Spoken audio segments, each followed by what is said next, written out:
Olá, bem-vindo ao canal Questionadores. Eu sou o Tino e hoje vamos falar sobre o Selacanthus, um misterioso peixe pré-histórico. Os selacanthus foram descobertos nos registros fósseis no século XIX. Em 1839, um fóssil na Austrália foi descrito e nomeado por Louis Agassiz.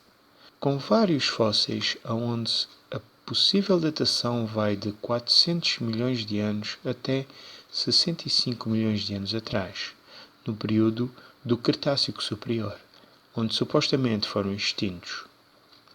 Existiam mais de 130 espécies de selacanthus catalogados, em várias regiões do mundo, com exceção da Antártida.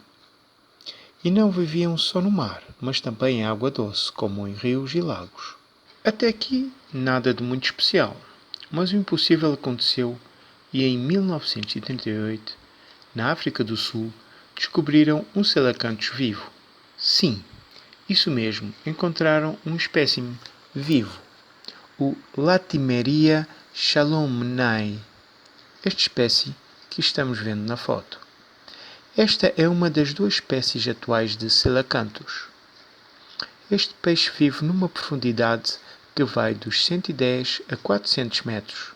Esta espécie pode chegar aos 2 metros de comprimento. A senhora Marjorie Courtenay Latimer era curadora no Museu de História Natural East London.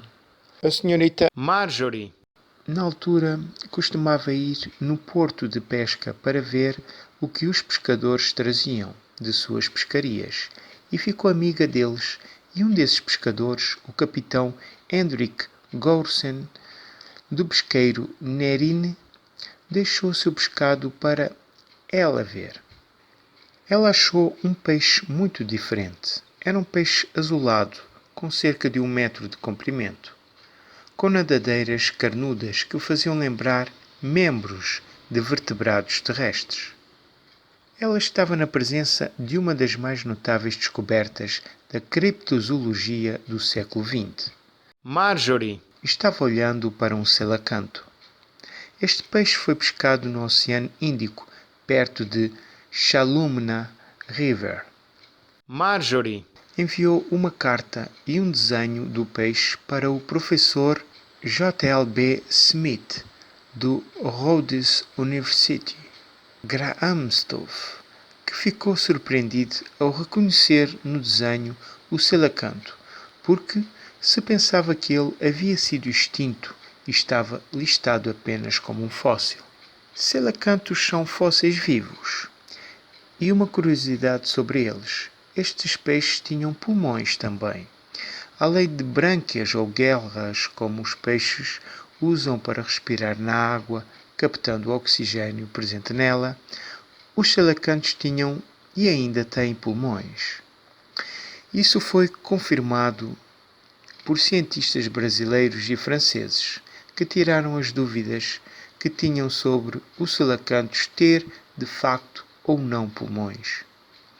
Eles analisaram e usaram peixes da espécie Latimeria shalomnae de coleções científicas que incluía peixes adultos, jovens e até embriões encontrados no corpo de fêmeas. Pois os selacanthus são ovíparos, ou seja, se desenvolvem em ovos dentro do corpo das fêmeas antes de sair para o mundo. Os cientistas descobriram que os embriões tinham pulmões relativamente bem desenvolvidos e com características funcionais, mas com o crescimento os pulmões iam atrofiando e cessava seu desenvolvimento, tornando-se assim um órgão vestiginal, perdendo sua função, algo que é mais ou menos como o nosso apêndice. Os selacanthus de hoje não utilizam os pulmões, pois vivem em grandes profundidades no mar e não sobem à superfície para buscar oxigênio. Os cientistas acreditam que os selacanthus pré-históricos tinham um pulmão maior e funcional. Na época, os selacanthus viviam em águas mais superficiais e até em lagos e rios, onde poderiam complementar a respiração com o ar, quando havia pouco oxigênio na água. O Coelacanthus seria parte da linhagem evolutiva que deu origem aos tetrápodes, grupo que inclui todos os vertebrados terrestres, anfíbios, répteis, aves e mamíferos. Os peixes pulmonados, como o Coelacanthus, têm um parentesco mais próximo com os tetrápodes. Segundo muitos cientistas, afirmam que o animal apresentava características que poderiam desvendar o processo de transição dos vertebrados do ambiente marinho para o terrestre e tinham parentesco com o primeiro peixe que rastejou para fora de água e colonizou os continentes. Em 1997 foi encontrado outro Coelacanthus, uma nova espécie, a Latimeria menadoensis, no arquipélago de Comoros.